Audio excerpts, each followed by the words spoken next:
car club was called the Mark, or the social arm of it was called the Mark.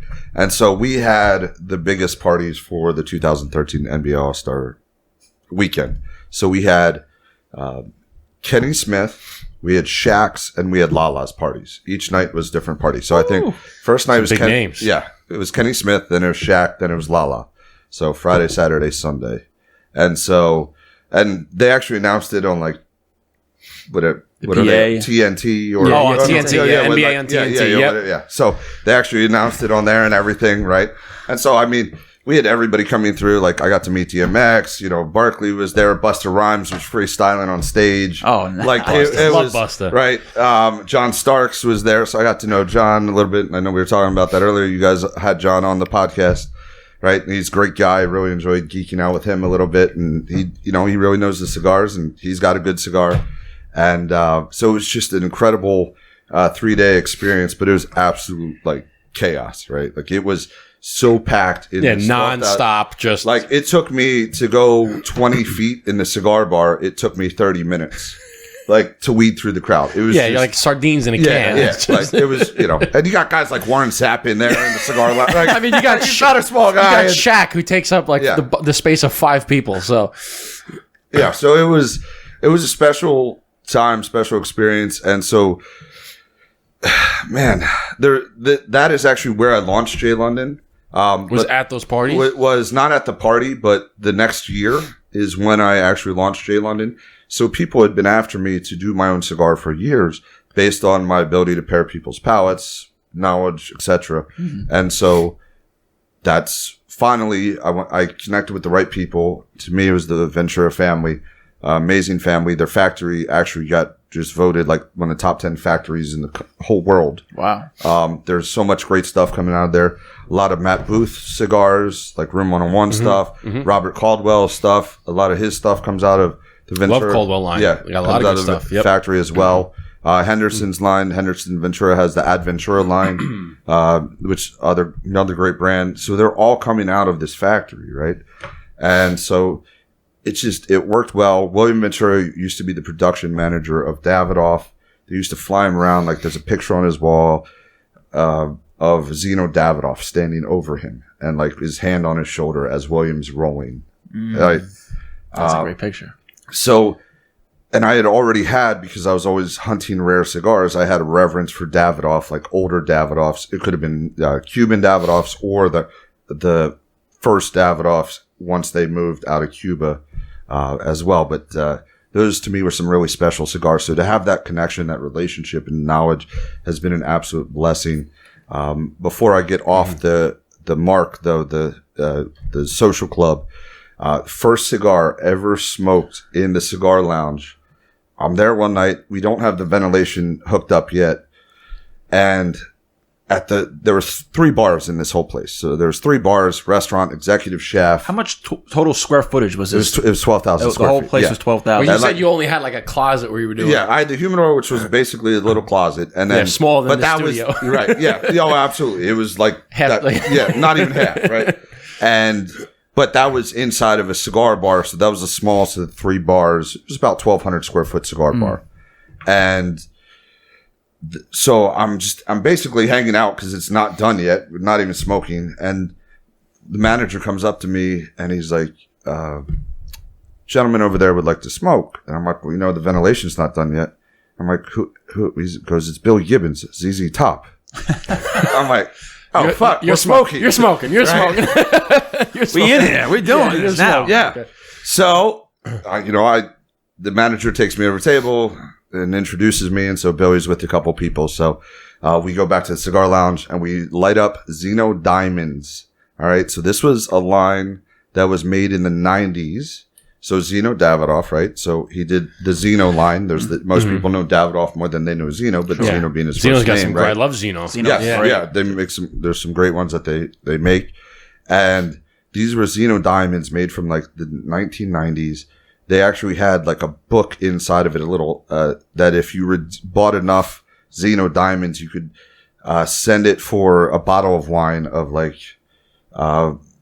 Mouton Cadet. Oh, that's kind of like Blanton does something similar. Blanton's got on every with the horses. With the horses. So I don't know if you know this, but with Blanton on the cork on the top of the cork has a little horse, and they have a letter. And if you, I think it spells out Blanton's, and if you can get all of the corks to spell out Blanton's, you can send them in. They send you like a special bottle of Blanton, like a very, very, because Blanton's not. Each horse is a different shape? Like each horse is the same shape, but if you. Underneath it is a little letter. Oh, okay. Yeah, my buddy Brian is trying to get them all, and he's like one letter left. Wow, that's interesting. That's cool. I didn't know that Zeno does that. That's pretty cool. Well, they did that. These were from the 1990s, right? So the cigar industry was way different back then, right? And so this was 2012, I want to say, right? So this was 2012, and you were smoking these cigars from the 90s. Yes. So like 20 years old. Yeah. Around 15, 20 years old, depending. Do they have plume on them or no? No. Well, and most cigar people now, we know plume is now mold, and there's actually almost no plume that has ever existed. So it's a myth. It is not a myth. There'll be people who argue with me on this, but I've seen old enough cigars that have had that crystallization of the oils and tobacco. But 99% of the time that people say it's plume, it's not. It's actually mold. Right. It needs to be like a powder. Right, yes. No. Yeah, mold is the powder. Yeah, but it looks like a powder, but it's actually mold. Yeah. And it's typically white mold, right? As long as it's on... You were actually one with your podcast. You were doing a Romeo Julieta, and it had like a little, and you brushed it off, right? I think you ended up not smoking. It was the bully or something like that. Didn't yet. But because there was also wrapper damage. But yeah, for me, as long as it's not in the foot, like in the cigar, I'll just basically wipe it off. Yeah. And I mean, if you can even cut it, like if you you can cut the foot a little bit. If it's a little, you can try to infiltrate it. But so you're saying you're saying with plume, it's very rare that you're actually going to have a cigar that has plume on it. Most of the time, it's bad. Most of the time, it's actually mold. Yeah. So how do you know when it is plume? Let's just assume that almost none of your listeners will ever see a cigar that actually has plume on it. Because I feel like if with plume, it has to. If a cigar is like 5 years old, it's most likely not. Like it needs to be like 15. I'm talking stuff that like 20 years old. Right. Where like I found some non-Cuban Monte Cristos that were 17, 18 years old, and you could see like fine crystal, like it sparkled. Yeah. Right. Like it shimmered in the light. Right.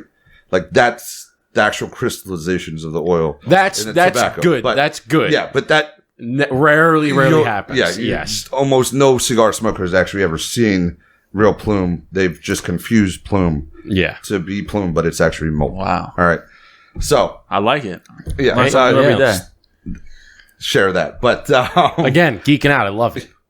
I'll never not love geeking out about cigars. Like, hell no. You kidding me? Fun little golden So nuggets. you're smoking these Zeno Diamonds that are about 20 years old. Yeah, and we're sitting there and we're just shooting the shit, right? And he's telling me about a conversation he had with Fidel Castro, and he spoke Spanish. They talked for like 2 hours apparently. And at the end of the night, like, he doodled on the box. I still have the box, like, all this stuff. And he's like, I'll leave you some. We exchanged numbers, and he's like, I'm staying at the hotel right next door because my house is being remodeled. He lived close by to the club and the hotel. And so he's like, my house is being remodeled, so I'm staying at the hotel right across the street. And so, cool. All right. So, we'll see each other around.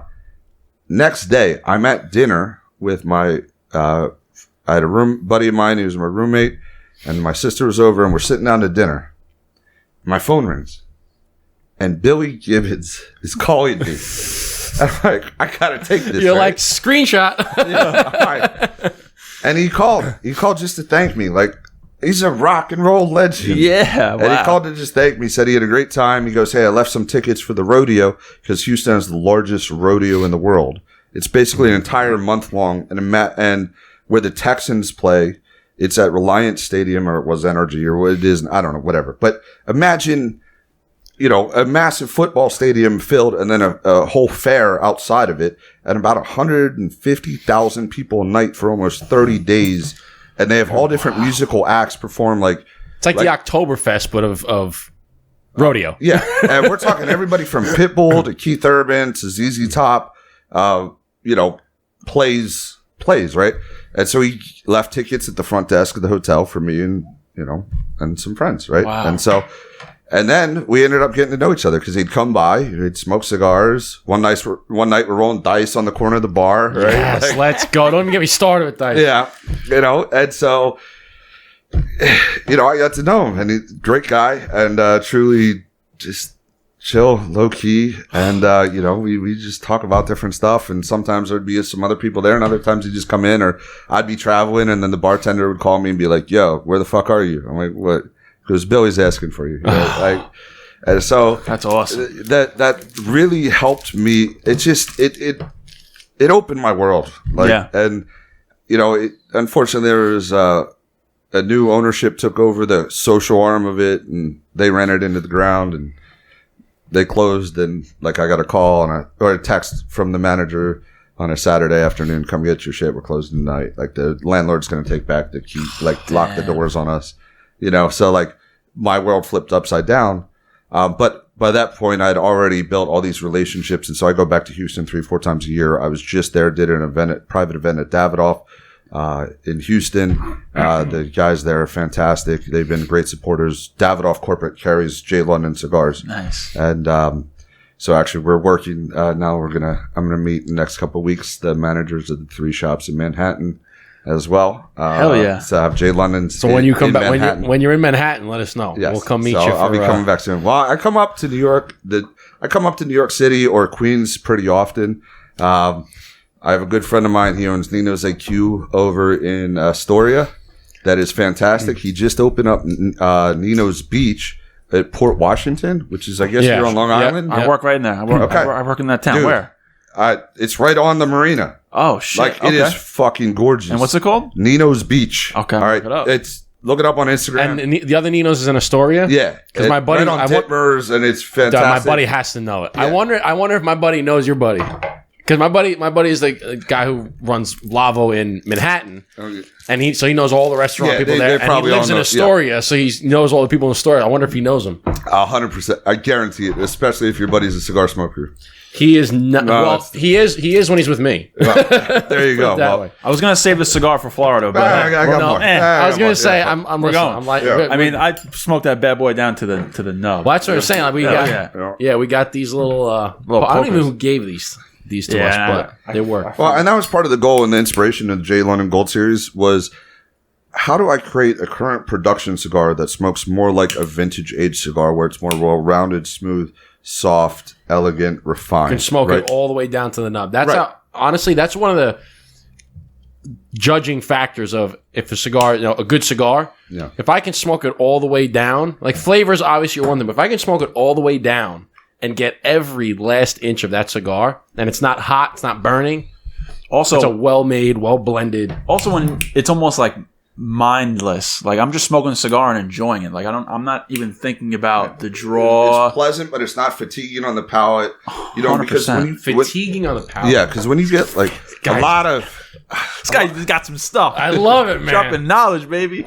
There's so many cigars now that they tend to be so heavy in earth and leather notes, and it really sits on the back of your palate, and it becomes so fatiguing. So I actually have a lot of clients who, really, they tend to like that, but what they'll do is they'll put, if they're smoking 3-4 cigars a day, they'll put the J. London Gold Series in the middle of the rotation because the smoke is so clean. Kind of cleanses it, yeah. Right, it reinvigorates the palate. Yeah, because if you have some that are so heavy on the earth or on the leather that it sits in the back, it overpowers pretty much all the subtle notes, right? Which is why I tell people before you smoke a cigar, you should really try to cold draw it because that's where you'll get most of the subtle notes, or you'll get some of the hints, and you'll be like, oh, okay, I pick up this, I pick up that. So now when you're smoking it, you can think about those. But if you don't do that and then you have something that's very earthy and leathery or peppery, it overpowers most of the other things.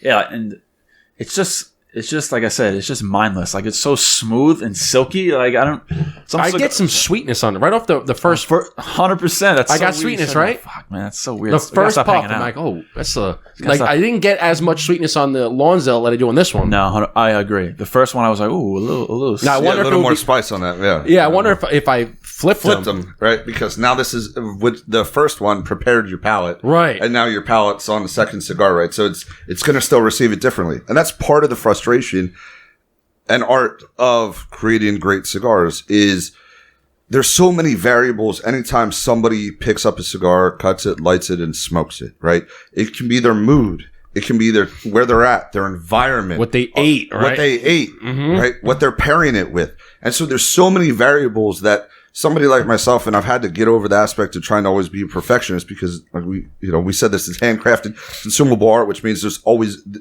there's a chance there's always going to be a margin for error of some type, right? It is what it is. I mean, we do our best. We have only the top 4 sets of rollers are even allowed to touch the tobacco. Each of those has only 1 or 2 vitolas that they specialize in for rolling the J. London Gold Series, we try to do as much as we can. I tell the factory to reject even more, like I go down, I'm like, look, I'll pay you full amount of I'm paying you for finished product to reject more. Like, wow. So these are all things you only want the top of the top to be released. Want the A++. Yeah. Because the Gold Series was always meant to be something limited to begin with. This wasn't ever meant to be truly mass produced because of the criteria that I just laid out. So there's only between 500 and 1,000 boxes a year of each size ever made. Okay. And there's only 12 cigars in a box. And how many sizes do you have? Right now we have 7. 7 sizes. So he's only making max 700 boxes a year with 12 in each. So, 700 of each size. Of each size. Right. So let's say, but... Well, you said you made 100 boxes. No, so it could be 500 boxes, could be 1,000 boxes, depends on the Vitola. Right? Okay. So there's more Toros than there are, let's say, Lonsdales. Yeah, so you're making about 10,000 of each cigar. Right. Correct. A year, right? So a year. That's maximum production. Which is limited. Yes. Which in is the limited. cigar world, that is very limited. I mean, our cigars come out as only 5,000 cigars the first run, and that's, limited. Now you're talking about you're doing 400 million cigars a year in the United States to only release 10,000. Very small percentage. Limited production. Yes, very limited production. So I'm a numbers guy, man. Well, you're the engineer. That's why we work together. Geek coming out. I'm the numbers dude. My dad was an engineer. Oh, he was? Yeah. See? The numbers, man. It's all about the numbers. I can always rely on Justin for numbers. I'm like, Justin, what is this? How does this work out? And he goes like, beep, beep, beep. You ever see, what Adam Sandler movie is that? That's My Boy. Have you ever seen That's My Boy? I always just think of Hangover when the guy's counting the cards and all the symbols are going. Like, that's me. No, That's My Boy. Adam Sandler's like a child star, and he has a son who he abandoned because he was a terrible father or whatever. But his son's super good in math, and they kind of make fun of him. They're like, "What's 1,042 times 87?" He's like, "Beep boop beep." 984 and that's like how you got it. I'm like, okay, carry the 1. He's like, yes, 1, 2, 0, 8. Okay, get out the slide rule. Oh god, the abacus. I'll just call Justin.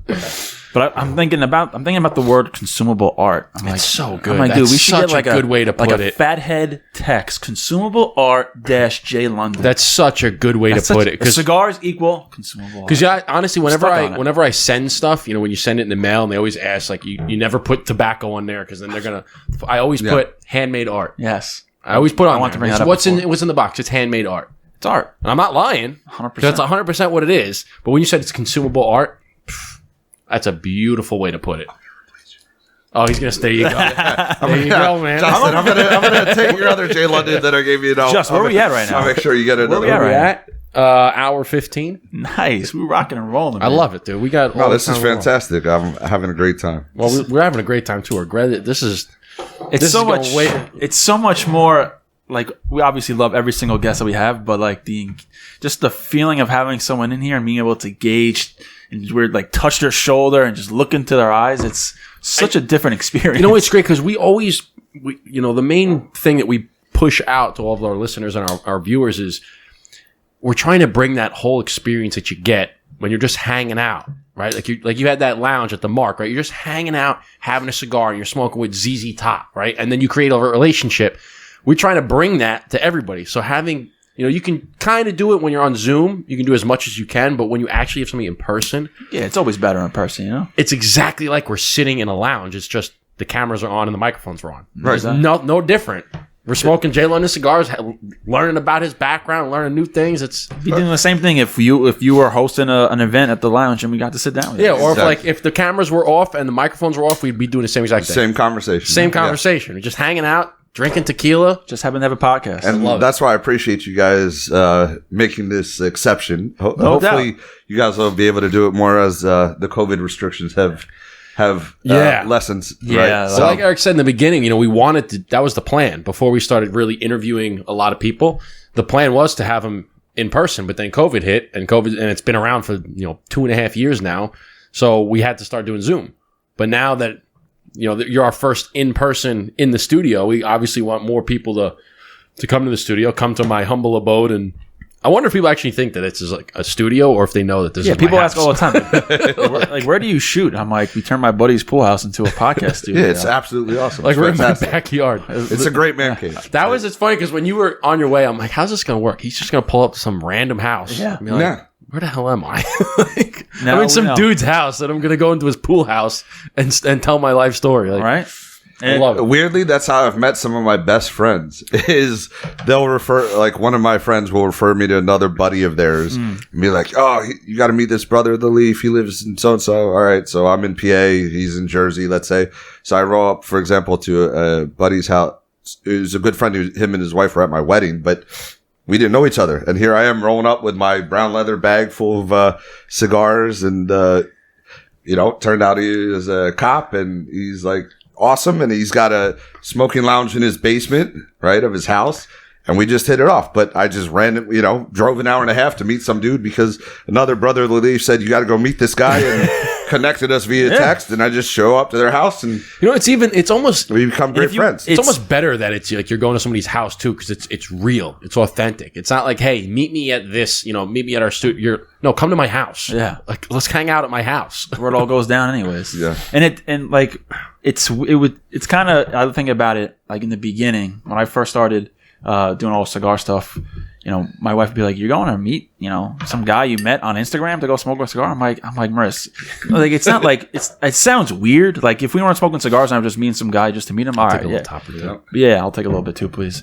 But I killed this whole bottle in this episode. That'll be a really interesting episode.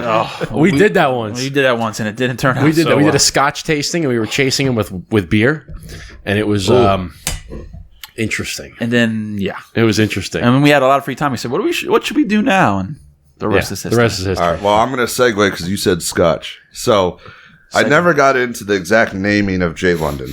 So part of it has to do with Scotch. So okay, this is going to be good. It's going to be good. When I was going over to London twice a year for these rare cigar auctions, I got to meet some incredible people, and then obviously through being in the industry for as long as I have, like I got to know Daniel Marshall, who makes some of the best humidors in the world. He's been making crafted art since 1982. Right, he's got the gold one. He's done it. Yeah, he's got the gold cigar. Right. So at one point, I actually held the world record, according to Daniel. I held the world record when I had the shop at the Mark. I had 4 clients. We did a private dinner at Fleming's Steakhouse that was like right across the street from the Mark, the club. And so we had the dinner there, and then afterwards we walked over to one of the private rooms there, and we smoked the gold cigar. But we went through 30 gold cigars between the 4 people that they bought. And what do they go for? Now they're 300, I believe, a cigar. At the time they were 250. No, it was 35 cigars. Sorry, 35 cigars to 4 people for at my clients. A cigar. Right? Well, at that time 250, but yeah, now 300, right? So 250. And then I did another event with him where I did 10 people at a Capitol Grill. And we did one of his $4,000 Balvenie Whiskey State humidors, and we still went through 30 of his gold cigars, right? I've yet to have one of those gold cigars, by the way. So what do they look like? So it is literally a normal, I believe it's probably with a little more age. It's his Red Series cigar that is then wrapped in 25 leaves of 24 karat gold. Right? Okay. So $300 a stick. Yeah. It is an experience. Now, granted, metal, gold, it reflects heat. It gets hot. But you do it because you can. Yeah. Exactly. Period. Yes. That's why you do it because you can. And you will never forget that you did it. All right? Is it ostentatious? Absolutely. But you do it because you can. That is literally why you smoke a gold cigar. You're celebrating something. You want to remember it. You will always remember you smoked a gold cigar. Right? So I had a professional photographer there and everything like that, and we captured the whole evening. It was fantastic. Right? But so I was going to London twice a year, and it so happened that Daniel Marshall was over there at the same time that I was. Now, Daniel is good friends with Arnold Schwarzenegger. Okay. All right. In fact, Arnold had a tent on the governor's lawn, right? Because when he was governor of California, he still couldn't smoke inside. So he put a tent out on the lawn and like had carpet, everything, had a desk out there. And the humidor on his desk was a Daniel Marshall humidor. Daniel Marshall makes cigars for Arnold, right? Like, so they're close friends. Sure. Okay. So I'm in London. I extended my trip because I always extend my trips usually. Like my wife, she's like, anytime I go somewhere, she's like, I know you're going to change. How long your are you going flight. for? 5 days? 10 days? Yeah, exactly. I always do because I'm having a great time. I'm meeting interesting people. Yeah. Like I don't want it to stop. Right. So we're texting back and forth. He goes, "Where are you?" I said, "I'm at the Bulgari Hotel." So the Bulgari Hotel in London is a 5-star hotel. It is the sister property to the Ritz-Carlton. So there's no Ritz-Carlton in London. There is a Ritz hotel, but it's different. It's not associated with the Ritz-Carlton brand. And so the Bulgari Hotel has a beautiful smoking lounge. They call it a sampling lounge because in London, you're not allowed to smoke, but you can sample a cigar. You're allowed to sample as many cigars as you want, but you're not allowed to smoke them. Yeah. So what's the difference? That's the loophole. That's the loophole. Okay. That's how they get around Yeah. it. Right? We're sampling cigars. Yes, exactly. Right. So I'm going to start saying that, actually. I'm going to start saying that. There's always a loophole. My wife, what are you doing? I'm sampling cigars. yes. And As long as you don't smoke the whole thing down, right? And so that lounge is run by Edward and Eddie Sahakian of Davidoff, who are true icons and some of the finest gentlemen in the world, period. They have the Davidoff shop in London on St. James Street. Like Edward, the father, got this shop from Zeno Davidoff like 30 some years ago. Right. So I can go into a bunch of stories. They're just amazing, just absolutely amazing people. And so, but I'm at the Bulgari location. And so Daniel texts me, "Hey, I'm going to bring Arnold over to meet you." Because Daniel was with Arnold when he was doing his last, like a tour of the last Terminator movie that Arnold was in. So I said, awesome. Like obviously any cigar smoker wants to meet Arnold Schwarzenegger. Yeah, of course. So Daniel brings Arnold up to the Bulgari just to meet me because Arnold, you can see he's tired. So I'm standing there. We're talking for a little bit one-on-one. And then he's like, excuse me, I'm sorry. I'm exhausted. I'm going to go back to my hotel. So, but I got to meet Arnold Schwarzenegger, right? In London, right? If you shook his hand, I mean, whatever. Right. So that was amazing. And then Daniel was also with Ranald McDonald, who owns whiskey bars in London that also has... Ranald McDonald? Yes. Okay. Ranald McDonald. Not Ronald McDonald. Not Ronald. Ranald McDonald, right? Who has fantastic whiskey bars in London. And then Kirsten Grant of the William Grant family, who owns Balvenie and Glenfiddich, the largest privately owned Scotch distillery in the world. So you are a world traveler. Name dropping right now. Because cigars, and it's all because of cigars. That's the beauty of it. That's what cigars are to me, are all these experiences, right? And I would never have had these experiences if it wasn't for my appreciation of premium consumable cigars, art, right? Consumable art. And so we're making a lot of YouTube clips from this episode. We got a little golden nuggets. So we go to one of Randall's place. He called ahead, kept one of them open. They were going to close, but we go to the rooftop. He keeps one server there or whatever. And so we're drinking, hanging out, obviously drinking Glenfiddich, right? So we have, and so then Daniel Marshall gets tired. He goes to bed. Ranald, had a lot of drinks. So he's done. And Kirsten whispers to me, she goes, "You want to keep drinking?" I'm like, Kirsten Grant. And hell yeah. Yeah. Right? I can say no. Yeah. So we get a black cab and we, because obviously the famous black cabs in London, right? And we go to the Wellesley Hotel, which is on the same street, I believe, as the Lanesborough. They're two iconic 5-star hotels in London that both have cigar areas, right? And so we're at the Wellesley till they close like 2:30 in the morning. And I had a box of Macanudos, but they were sealed from the 1960s when they were made in Jamaica. Right. So we open that up and then we're drinking some Glenfiddich 19. How hard was it to not open that though? When you're with Kirsten Grant, I was gonna say, did you second guess for like? No, I didn't. Not for 1 second because moment in time, right? Yeah, that was the special moment in time because you can. Because I could, right? That was the whole point of why I got into the industry to begin with. As far as opening my own was to be able to afford. How can I afford to smoke cigars that I couldn't normally afford? So if I buy a rare box of cigars and I sell 9 so I can smoke the 10th, right? There you go. And then I got to have that experience, that special experience, right? So that was an incredible time in London. And so those types of moments that happened to me in London, almost every trip, like there was just incredible people I met, that inspired me. So when I'm sitting in the Dominican Republic, we come up with the blend. I'm at William Ventura's house. We're waiting. His wife is preparing lunch for us. And I'm sitting in the front yard on a rocking chair, smoking a cigar. And just, I need to brainstorm now because now I need to come up with a name. And, I just love London. I love the history. I love the culture of it, especially the cigar community that I had experienced. And so I'm like, well, it's got to be authentic to me. So I'm like, all right, Jonathan J, London, right? And that was it. And that was it. That's it. That's it. Like that was the aha moment. Wow. And, that's awesome. And then J London was born. Yeah. And you gotta love it. I mean, that's why brands you have to really understand where the names come from. And once you understand the name and the history and the story behind it, you look at things from a whole different perspective, in my opinion. It's not like it's not Joe Schmo Cigars. Joe Schmo Cigars has a story, and the reason why he picked Joe Schmo is because of X, Y, and Z and ABC, and that's how we got to it. And it's great too, because when people pick up your cigar, it's not just any cigar. It's not just has a random name on it. There's a meaning behind it. And when they they'll come on here and they'll listen to the story, be like, holy shit, that's why it's called J London. Oh, that's awesome. They'll love it even more. Even if they, they start to love it because of the flavor, and then all of a sudden they hear the story behind it, like, oh, now they can tell their friends, like, I'm smoking this cigar. You want to hear how the name came about? Now it's a whole story they can tell people. Wow. I love it. I mean, it's the same thing with our cigar. I mean, we thought about it for a while, and it's a lot of, that was the hardest part. We had the blend, we had the cigar ready, and we're like, well, now how do we name it? Like, how do we do this? Like, we just, because you can name it anything. The first name that we thought was going to be the name was the Azamato, which means which I think means dapper in Italian.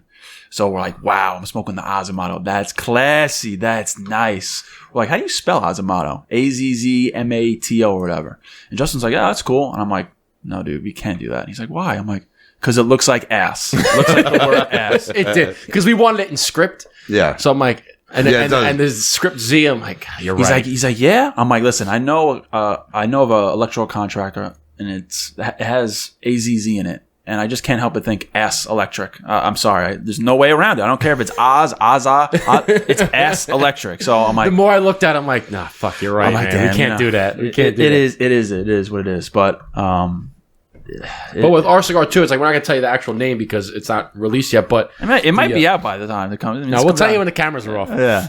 But no, there's a meaning behind it, right? Because we have the plan for this cigar, then we're gonna do another one, and then at least a third one.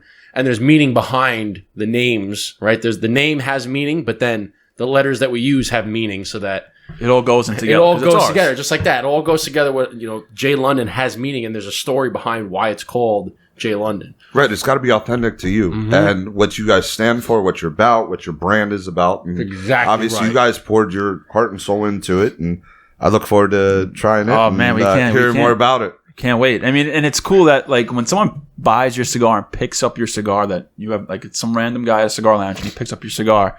He's not just picking up a cigar. He's picking up a cigar that you made for your blood, sweat, and tears over 10 years. All the traveling, all the stress, headaches that you had to go through, all the fruits of your labor, and someone's picking it up, and it's got to be a good feeling. Love it. It is a great feeling, and now I'm in 14 states, growing. We're going to expand internationally this year as well. Nice. So it's been fantastic. So in Houston, there was the shops. When I was on the retail side, there was always like this competition, or like some brand shop owners would talk shit about each other. I think that's changed some now because they've been established longer. But in the cigar world, as far as on the manufacturing side goes, I've had so much support from other boutique manufacturers. It's been absolutely amazing. I have had reps, brokers who don't sell J London. They sell other brands that they literally tell shop owners, yo, you got to bring in this J London. Have you tried this J London Gold Series stick? It's fantastic, right? So that's been so humbling, and just, it's been special. That's awesome. See, it's a rare community when you have, for lack of your competition, supporting you. You know what I'm saying? Like in most other things, like, Pepsi and Coke, they're not going to. Yeah, you got to try the soda. Yeah, right? Like Pepsi's not going to walk in and be like, yo, you got to try Coke. No. But in the cigar world, you can have another rep. They're not on your line, but they're going to go and be like, yo, you got to try these guys. I don't rep them, but you got to try them. Yeah. Right. And part of that realization is understanding cigar smokers, right? And understanding that, like we talked about earlier, about time, place, mood, like what you're in the mood to smoke, right? And understanding people smoke different cigars at different times. And so my goal is not to be the only cigar brand that you smoke. My goal is to be, I just want to earn a spot in your rotation. Right. That's it. Because I don't only smoke my cigars. If you tell me a manufacturer who smokes only their cigars, I feel like they've lost touch with the way that the industry is going, right? And there are manufacturers who will say, oh, I only smoke my cigars, right? But I feel like that's gone by the wayside. Like, how do you know what else is out there? You know? Yeah, because you're only limiting yourself to the 5 blends or whatever that you make. Yeah, so I love to learn from other manufacturers. I love to promote. Obviously, I've name dropped numerous other brands on here. Yeah, right. That I smoke myself, that I believe in, that I think are producing really good cigars. Right, because it's not about just J. London. It's not just about that. It's the only cigar you should smoke.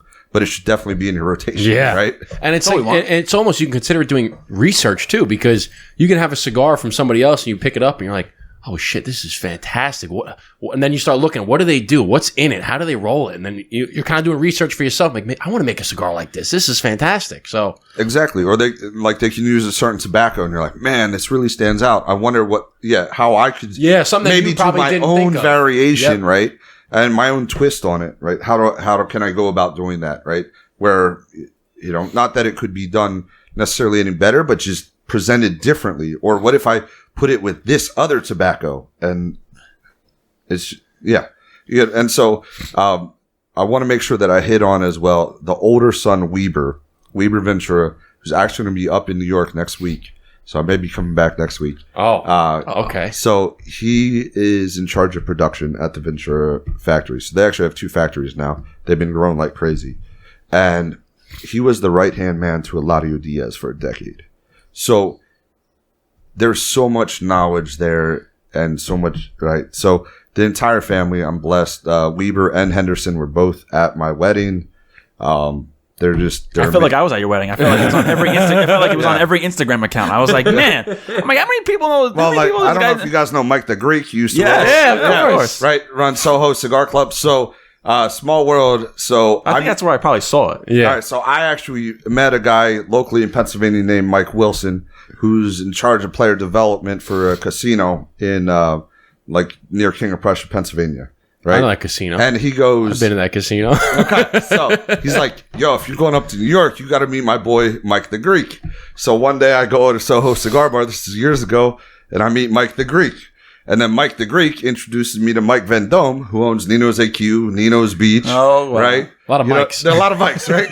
Yeah. So it's I got his number. We got to take a picture and send it to him after. Yeah. But it all happens because of cigars. And that's just it. All these relationships, all these people that I'm blessed to have in my life happen because of cigars, right? And yeah, of course, there's always some bad apples, right? In the even in the cigar world, but overall, a lot of good people. We say that all the time. I mean, like when people ask me about cigars and just the industry in itself, and I'm starting a new cigar account or whatever, and I'm like, listen, you're entering into the best and most friendly, supportive, insightful community, because I would say 98% of people that I speak to, the people in this industry, cigars, they're good people. Like you said, you have a couple bad eggs, but they get weeded out pretty quickly. Yeah, exactly. Mm-hmm. And you can see them if 100 people, you can kind of pick them out which one's the person that you want to kick rocks. And that's what we try to do on the podcast. I mean, that's our whole emphasis, is just bringing people together over cigars, because we enjoy them so much, obviously, as yourself, and we're trying to build a platform where it's kind of like if someone who doesn't like cigars or not really into cigars, they see someone that's on our podcast smoking a cigar, and they're like, oh, okay, maybe. Yeah, they might follow them from a different world. Yeah. Right? Like it'd be a singer or a football player or whatever, and they follow them. Or again, for instance, we'll make a clip with the ZZ Top, right? They might be huge ZZ Top fans and have no idea that ZZ Top smokes cigars. And now they hear the clip and like, holy shit, ZZ Top smokes cigars? Yeah. Oh, I got to try cigars. Next thing you know, now they're in the industry and they're meeting all these people. We had Ruben Studdard, right? Ruben Studdard had his first cigar after he won American Idol that night. Crazy story. So people who like Ruben Studdard would, we post them on Instagram, we post on YouTube and on Google or whatever, and they might say and they might watch and like, oh, Ruben Studdard likes cigars, and he's a singer. That's weird. Like, why he would like cigars? Maybe I should smoke cigars, and that's the whole point. That's why it's so cool having you in here and just like, we were a couple guys just BSing and just making a podcast, and we've had all these awesome guests, and to have you here, it comes full circle, man. It's such a surreal moment. By the way, speaking of singers that were famous that smoked cigars, Pavarotti. Pavarotti was a huge cigar smoker. I don't know who's Pavarotti. Man, all right. So let's go back. Have you heard of Josh Groban? Yes. All right. Have you heard of Andrea Bocelli? Yes. Before, and then of course, currently, let's say Michael Bublé, but before Josh Groban, Andrea Bocelli, and then before that was Pavarotti. Oh, Pavarotti. Okay. Andrea Bocelli is the blind guy, right? Yes. Italian singer. Singer. Great singer. I mean, that's one of my mother's favorite. Yeah. One of my mother's favorites. Okay, so then you got to look up Pavarotti. Then. Okay, like he performed for like. She has to know. Right. Yeah. So he's deceased. He was, but and he smoked cigars. Yeah, he was a huge cigar smoker and had one of the best voices ever in the history of the world. Right. I mean, I can nerd out about how good cigars, like, they just bring, it's just, some people get it and some people don't. Yeah. And I feel bad for people that don't get it. Like, it's not like, it's not. They completely miss it. Yeah. It's like, you're missing the point. Like, oh, I don't want to smoke a cigar. I don't like, I'm like, you're just missing the point of it, man. And for a lot of people, though, it's just that they weren't introduced to the right cigar. Right. Like, oh, I don't smoke cigar. I don't like White Owls. I'm like, come on, dude. Yeah, like, you're not in the same category. Yeah, you're not there yet. For me, cigars are, I enjoy smoking a cigar, but a big part of cigars is just the like you said, the memories, the experiences, and it just brings people together. The camaraderie of it. We're both in sales. Obviously, you're a previous salesperson. You're in sales yourself because you sell cigars, but we're in sales because we like to build relationships. We like to get to know people.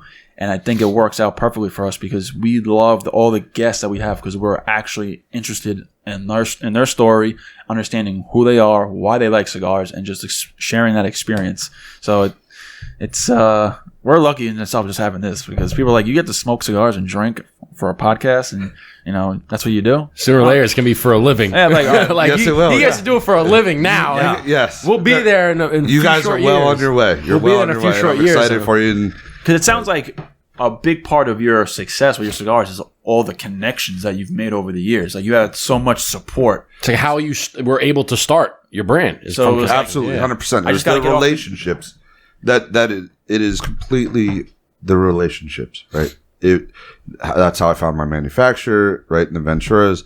That's how the band manufacturer and cigar rings, the box manufacturer in Zenwell, or the import. Like, it's just, all the way through the shops that carry it. Like, they either a friend or a customer told them about it, or they knew of me before, whatever the case is, or right, like a broker rep went in, told them about J London, or they saw the Instagram because somebody they follow reposted, so it's all these relationships is really what it's been about, and it's been such an amazing blessing and journey that's changed my life. I love it, man. I think that's a good way to end the that's a good way to end it. Just leave it on a high note, because it's just sometimes I think about it, I'm like, man, like this is what life could be, and this is what we're doing right now, and it's just weird that this is the real thing to me, to be honest. It's just amazing that we're so blessed to be in a day and age that you can do this, right? Like, think about 50 years ago, this wasn't a thing. Like, you had like on television, you had some of the talk shows, but this wasn't a thing. Like, you couldn't really do it on your own unless you knew somebody that could put you in front of the cameras on a television network and take off. Now, you just everybody's got a cell phone. Like, if you have a cell phone, you can start a YouTube channel. You can start a podcast, right? You can starting a cigar thing. Like, you can do it on your own. Again, 50 years ago, it was more difficult than it is now, no doubt, to be able to start something like that. Yeah. But we're just in a blessed time that we can do that. So it's crazy. Yeah, yesterday I was just bored, and I was just doing all the numbers for all the videos that we've posted I posted on Instagram. It took me like 5 minutes to go through. I'm like, Justin, guess how many fucking views on my Instagram through these reels have we gotten since the start of reels, which was November 2020? He's like 1 million. I'm like, good guess, 1.7 million. I'm like, that's a fucking lot of people. Yeah, between the two of us, we've got 3 million, over 3 million. Oh my god, That's incredible. It's, I'm like, it's for so what? bizarre, man. And For 5-second reels that we film in a pool house. and it's an actual real thing. You can actually do well in this. You can take it however you want. And I always like to say, we kind of started a podcast before everyone had, and their mother had podcasts. I like to think, podcasts really took off in like the last 2 years or so. I feel like, and we started about almost 3 years ago, and there weren't really too many cigar podcasts out there. They're already out there. But I don't think anyone does what we do, in all honesty. So it's awesome. I'm glad you're here, brother. Appreciate it, man. It's been great. Absolutely fantastic. So this is the point. We're going to give you the red carpet so you can tell everybody, what's the next big thing, where they can find you, where they can follow you on Instagram. Floor is yours. Yeah. Let them know. Be the good salesman that you are. Yeah, be the sales guy now. Well, I'm excited to announce that a project I've been working on for over a year is finally going to be coming to fruition. And we'll be launching at PCA this year in Las Vegas. So it's going to be my next blend. It's a brand new line. So the J. London Gold Series is under the Luxury Collection line. The next one is, I won't say the name yet, but it's going to be its own line. It'll be more in the $12, $14 range, Habano wrapper. It's going to still have the signature J. London smoothness, but it's going to be richer, fuller, more intense. Especially for the guys who are smoking a lot of cigars on a daily basis, guys or girls. They're smoking a lot of cigars on a daily basis or need something that's more of a value-driven smoke per se. And I'm really excited about that. That's going to be through the Ventura family. And then in September or October, I will be launching a cigar that I've been working on with Martinez Cigars out of New York City. Oh, wow. Okay. Yeah. Let's go. Right? So, right outside Penn Station, baby. Yes, exactly. So Jesus Martinez, and then I've worked with Dave, his head of marketing, who's absolutely amazing. And so we've been working on this for 6 or 8 months, and so we're going to actually do a collaboration together. Hell yeah. That's going to come out. So those are 2 new blends, 2 new lines that are going to be coming out later this year. It's the first time I've introduced anything new out, other than sizes within the Gold Series since 2014. So I'm really excited. It's stuff I've been working on for a while, and can't wait to bring it out. So you can check me out on Instagram at the letter J and then London like the city, Cigars. So J London Cigars. Or my personal Instagram is Jonathan Fiant, JONATHAN FIANT. And I'm most active on Instagram. So let's go. Love it. Well, we appreciate you coming down here, coming all the way from PA, taking your time to come down with the burn. Coming up here, I guess. Sure, coming up here. And we couldn't think of any better guest to have for the first time in the podcast studio, looking dapper as hell. Thank you for the cigars. Thank you for the swag. And appreciate your time coming on here, man. My absolute pleasure, gentlemen. Love it. Appreciate it. Hey, with that, we'll send it off. Cheers. Chin chin. Salud, my friends. Chin chin. Salud. There we go.